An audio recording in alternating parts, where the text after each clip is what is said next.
রাধে রাধে বন্ধুগণ, সাধে বাঙালিয়ানা cooking channel তরফ থেকে তোমাদের সবাইকে জানাই স্বাগত। বন্ধুরা, আজ তো চৈত্র মাসের শেষ দিন, রাত পোহালে আসবে পয়লা বৈশাখ।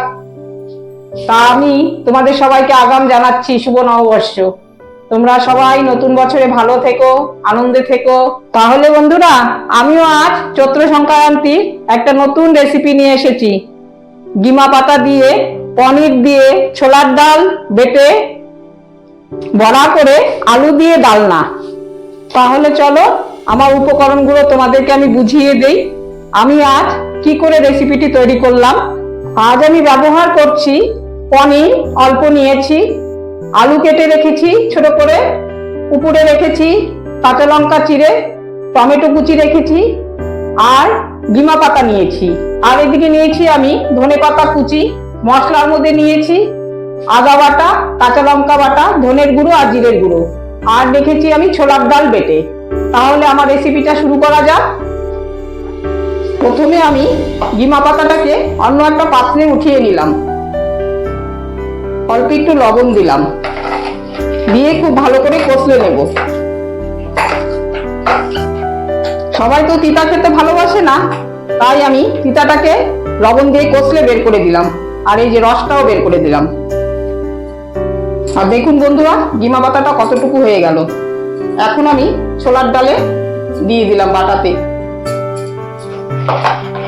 ছোলার ডাল বাটা, গিমা পাতা আমি কষলে নিলাম। তার মধ্যে দিলাম আমি অল্প হলুদ, অল্প লবণ।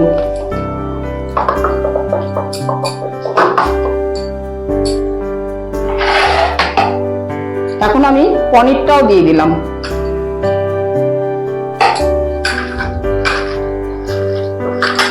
খুব ভালো করে আমি মেখে নেব, যাতে পনিরটা মিশে যায়, ডাল বাটা, গিমা পাতা সবকিছু।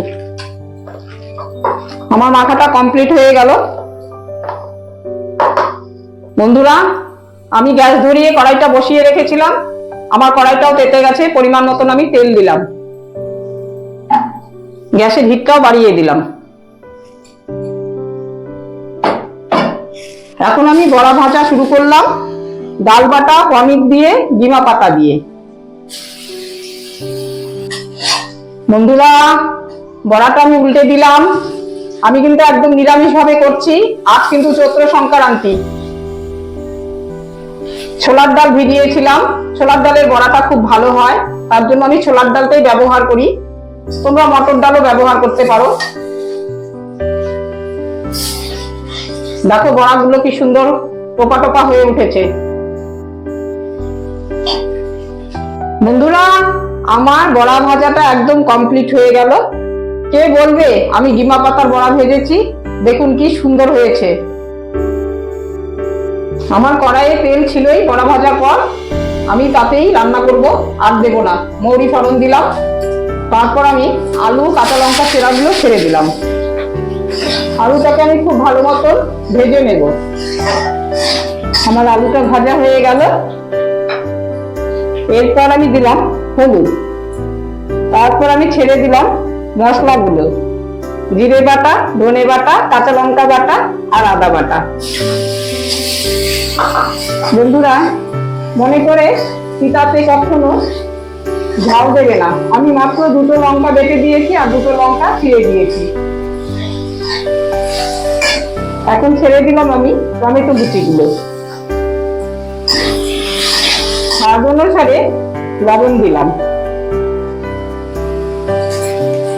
আর মশলার বাটিটা ধুয়ে একটু জল দিলাম। মশলাটাকে এখন আমি খুব ভালো মতন কষাবো। বন্ধুরা, আমার মশলাটা কষানো হয়ে গেল, আলুটাও প্রায় সেদ্ধ হয়ে গেছে। আমি পরিমাণ মতন অল্প জল ঢেলে দিলাম।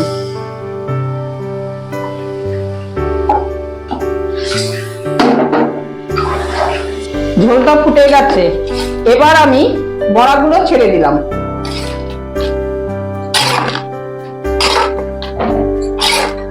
আমার ঝোলটা প্রায় হয়ে গেল। আমি এখন সবশেষে ধনে পাতাটা ছিটিয়ে দিলাম, তারপর নামিয়ে দেব। বন্ধুরা, আমার রেসিপিগুলো যদি তোমাদের ভালো লাগে, তাহলে অবশ্যই মনে করে আমার চ্যানেলটিকে সাবস্ক্রাইব করো আর সাথে বন্ধুদেরকে শেয়ার করো। প্রথম থেকে শেষ পর্যন্ত কিন্তু দয়া করে রেসিপিগুলো দেখবে। তাহলে আজ আসি, আবার নতুন রেসিপি নিয়ে দেখা হবে। Bye, tata.